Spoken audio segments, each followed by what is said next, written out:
Hello and welcome to my channel. I am Zodiac Bandit, and today I want to talk about if we believe that the Age of Umbra has delivered on its initial promise to us yet. So what was that initial promise that we were given? Well, it was pretty simple. It was going to be a grim, dark fantasy setting, and it's going to be filled with death, horror, and it's going to be extremely difficult for the players moving forward. So, do I think, just based off what we've seen in episode 1 and 2, is the Age of Umbra living up to that promise? And I'm sort of split on this so far. Yes, in some regards, and no into others. So let's dive into the video and we'll see what I think at the end. So the reason I'm even bringing this up in the first place is because I've seen a couple people in comments of my recap video saying that they don't feel like it has lived up to this quite yet. So I've been really thinking about it since the last episode, episode 2. Has it lived up to this promise quite yet?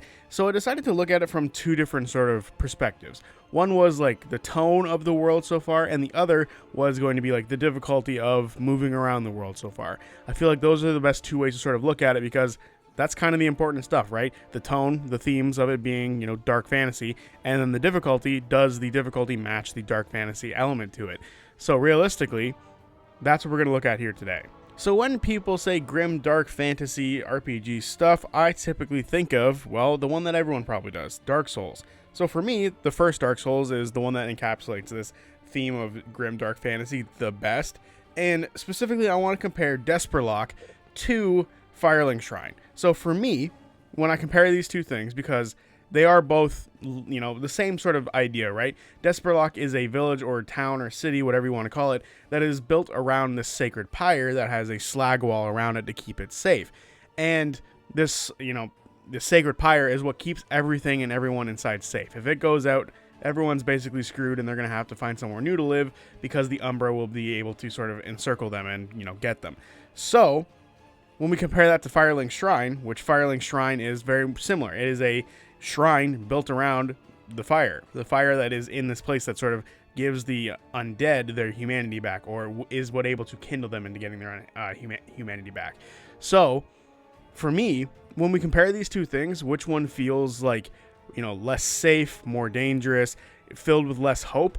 It's Firelink Shrine. So Firelink Shrine, if you look at it, is destroyed. It's ruined, right? It is a collapsed temple, and there's not much left of it. Everything is broken. The walls are broken. The well is broken. Everything just around it doesn't work. It's broken. Nothing is proper here. There are 3 people here initially when you first get there, and they're all relatively creepy in their own way. One guy doesn't really care. He's got his own mission he's dealing with, and he's waiting for this person he's trying to wait for arrive. And then the other guy is just sitting there creepily telling you vaguely where to go and what to do.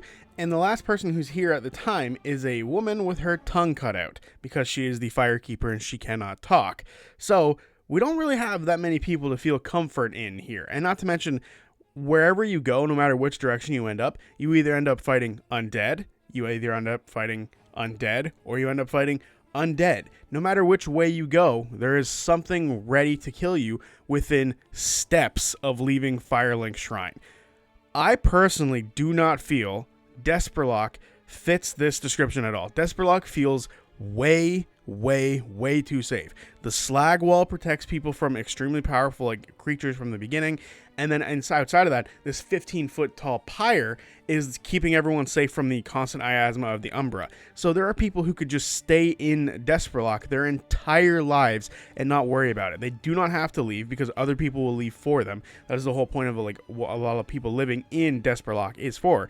They leave and go out and do stuff, while other people sit here and stay and live inside the town. You don't have to leave Desperlock at all. In order for you to progress in Dark Souls, you have to leave Firelink Shrine, because in lore, your character, if they don't do anything, they will go hollow and become one of the things you end up fighting in the world. So you have to move forward from Firelink Shrine. I do not feel that same thing from Desperlock. Desperlock is just people who could just stay inside the walls forever and not really have to worry about it.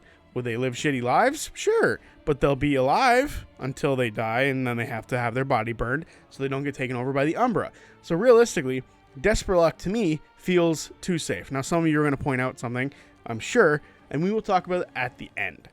So if you're waiting for me to talk about that, that'll come at the end, so don't worry about that. So now I kind of want to talk about some of the weird inconsistencies that I feel like this world's tone has with some of the stuff that people are able to do in it. So Specifically, you're looking at the Halcyon Domain, which is the map of the world of the Age of Umbra.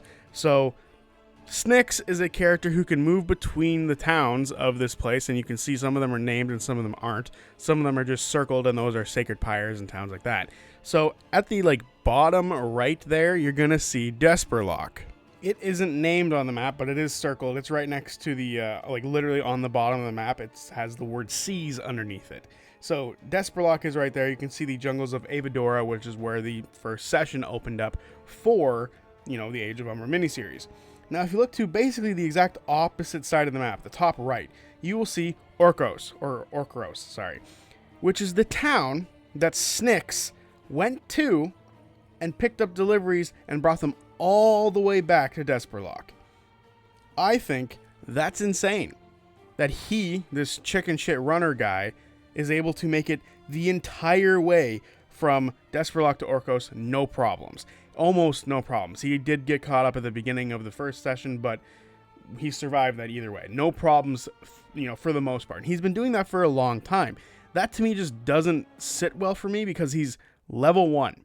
If he were level 8 to 10, I would have no issues with a single individual being able to run through the entire world without any issues. But he's level 1. And this level 1 character is somehow surviving this massive trek. And it doesn't matter which way he goes. If he goes through and around to the bottom left side of it, he still has to cross like bits of lake and stuff like that and other dangerous locations. But if he goes around the other way, that's an even longer path, and that seems to be the one he took because he came through the jungles of Aurora, which is where it started. That's even longer, and it looks like through, in my opinion, more treacherous landscape. So this level 1 character has made it all the way from Orcos, that just super far away town. If that town was a little closer, this wouldn't be a problem. But because it's the exact opposite side of this map, the Halcyon Domain, I'm a little concerned by how truly difficult this actually is. It makes this seem like not a difficult feat to do. To move between the two locations doesn't seem that difficult if a level 1 courier is able to do that. So for me, this kind of hurts the tone of it being a, if you make the wrong step, you're going to die sort of thing, because this level 1 dude's doing it. This level 1 dude has been doing it. So it's a little odd for me, and it strikes against the tone of this grim fantasy setting they're trying to make this out to be. And to sort of back this up, that I think that this is a common thing that people do in this world, that level 1s are able to move about without any issues, or even less than. Desperlock itself seems to be this melting pot of people who move there, and most of the people who move there are commoners. So it seems like commoners have a relatively easy time maneuvering from whatever, pyre they were at before to the one that they're at now, which is a little strange to me. But at the same time, 3 of the 5 characters so far in the story are also people who are not from Desperlock who moved there. They're people who went from a different town, different pyre, different whatever, to Desperlock. So for me, it's a little strange that all of these level 1s are able to maneuver and make their way to Desperlock, and they're still alive. I don't know, just something about that strikes against the idea that this is a very difficult place to live in for me. And I can't really get over that hurdle quite yet, because we haven't seen too many things outside of one combat where it was kind of sketchy for everyone, and that was a weird divine thing that sort of happened, right? It was something that had been sealed away for hundreds of years that had entered that character, and that's what made the fight difficult. So realistically, also they had 2 or 3 combats up to that point as well, so they were kind of drained.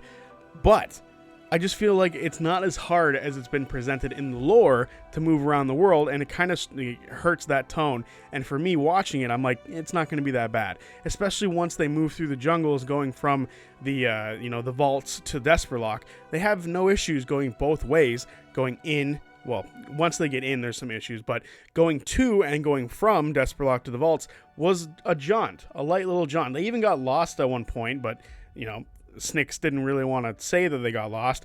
And yeah, I mean, it didn't seem that hard for them to maneuver around these dangerous landscapes, and I just find it a little weird. So the tone and the difficulty of this world sort of go hand in hand, and while I've talked about the tone a little bit and a little bit of the difficulty of how I feel like it's a little too easy for them to maneuver around the world, I want to talk about combat difficulty now. So first of all, when they moved through the forest and they encountered absolutely nothing after, the initial opening of Sam's character Snyx running away from a bear that was mutated by the Umbra, that fight was close, but the reason it was so close is because it was a 1v1, and that thing was probably a CR level higher than a 1v1 was probably worth for a level 1. So even if it were in D&D in any other fantasy setting, this would have still happened, where he barely survives and has to be healed by a healer. So realistically, that first combat, while it seemed like it was treacherous and might have set the tone, it realistically didn't, because it would have set the tone for every other thing to come afterwards to be difficult, and only one fight up to this point has been like hard like that. So moving on from that sort of initial combat, moving through the jungle for them after that, the same place that they had encountered this bear, they didn't encounter anything. Snyx was able to maneuver them even on, I'm pretty sure it was a medium to low roll with fear. They were still able to maneuver their way to the vaults without any combat scenario starting. He actually took a stress point instead of, entering combat, which I thought was a little odd. Maybe combat would have been the wiser choice to make it seem like it was more dangerous, but they were able to just make their way to the vaults, no issue at all. And then maneuvering through the vaults, they had 2 combats. One was against a bunch of skeletons and some flaming jelly, and realistically they didn't have much issue outside of occasionally catching fire. Yes, they used a handful of resources, that being their armor points, but then they got into the next fight, which was the Gate Guardian. The Gate Guardian started dealing some damage because it was able to hit multiple people at once, but then it basically got 2-shot. It was killed off pretty quickly by a single ability, as were most of these the villains it was able to summon. The skeletons it summoned, they all got killed off by the same attack. So it didn't seem that hard. Shit didn't get real until the Velk fight. But keep in mind, I just said that shit didn't get real until the 4th fight of the series so far. We're 2 episodes deep, and the 4th fight is the one where things got real. And they are, spent on a lot of their abilities, their armor points are pretty low, and their hit points were probably, a little sketchy at this point. Even after resting, they might not have been full. And then some of them might have had stress points as well, which doesn't help. So a handful of them might have had a few things, lowered going into this fight. And in which case, the fight with Velk was fucking brutal. Matt was destroying them at a certain point, where he was able to just save up on a bunch of fear points and then just start abusing the players. And this is where I sort of have issues with the combat of Daggerheart. So some people are going to really like Daggerheart's combat. I feel like the pendulum swings way too hard in either direction. It's either the DM is going to be fucked 24/7 because not a lot of people rolled a lot of fear and he doesn't get to have fear dice, and then they continue the success. So the DM doesn't get to do anything, or the DM gets to do everything because there's been a ton of fear and he just gets to keep abusing the players. And this is basically what happened for a good portion of this fight, where a bunch of people just kept rolling with fear, kept failing, so it would activate Valk, and then he could use fear to continue to activate Valk and use more of his abilities and just abuse the players. 2 players dropped during this combat, and the combat was kind of weird because some people elected to focus on the braziers and stuff like that as opposed to Valk, which was, it seemed simple. Get Valk to the edge, push him off. So yes, the players did successfully get him to the edge and were able to push him off and get rid of Valk. However, prior to that, 2 players dropped. They went down. So for those of you who are unaware, when you go down in Daggerheart, you have 3 options. You have to, go out in a blaze of glory, which is you get to do something with critical success at DM's discretion. So you can't be I drop a nuke, but you can be I attempt to push him towards the edge, and with my strength I'm able to literally lift him and throw him over the edge, right? That could be in the player's or the DM's discretion if you wanted to, or sorry, the GM's discretion. So you have Blaze of Glory, but the thing with that is you die after you do it, so your character is guaranteed to die if that happens. Then you have the one that's oh, you just go unconscious, you might take a scar from it, but you have to wait for a long rest, or you wait for someone to heal you and you're back up. So that's an option. The last option is Risk It All. And my major problem comes from this one, because this option is far too good to not do. And honestly, I kind of think it goes against the tone of what they're trying to get here from the Age of Umbra. So the other 2 make sense in my opinion, because they're about preservation of yourself or preservation of other people, right? You're going out in a blaze of glory to protect people, or you're just staying unconscious because you don't want to risk your own life, and hopefully they heal you, or you get a long rest after going to sleep. So hopefully those 2 things happen. The other one, Risk It All, in my opinion, doesn't fit with the idea of keeping yourself and others alive. It is just a total risk, total crapshoot, and what's weird about it is it just doesn't make sense, like, narratively, in my opinion, because the way it works is you roll your duality dice, and if your hope is higher than your fear, you heal for the amount that your hope die rolled. So if you roll a 6, you get to clear X amount of stress points and X amount of HP points. So if you roll a 12, you heal all together. So the opponent knocks you down. He has killed you, effectively. He has put you out of the fight. And then you just stand back up, completely and utterly healed. Now, it is a 50-50, right? Except it's not, because a crit and a critical success isn't just a specific number being rolled. It is any double number that is rolled. So if you roll a 1 and a 1, you are up and fully healed of everything. If you roll a 2 and a 2, a 3 and a 3, all the way to 12 and 12, you are up. The amount of crits they've rolled is actually stupid so far in these 2 games. Like, they rolled a ton of them throughout the entire thing. So it's not totally unrealistic that if the more they risk it, the likelihood is they're going to roll some crits and get all the way back up to full health. Ashley's character, Misty, actually did basically completely heal. She rolled an 11 on her hope dice when she got back up, and she healed basically everything. I feel like this risk it all thing shouldn't be in the Age of Umbra. In regular Daggerheart, fine.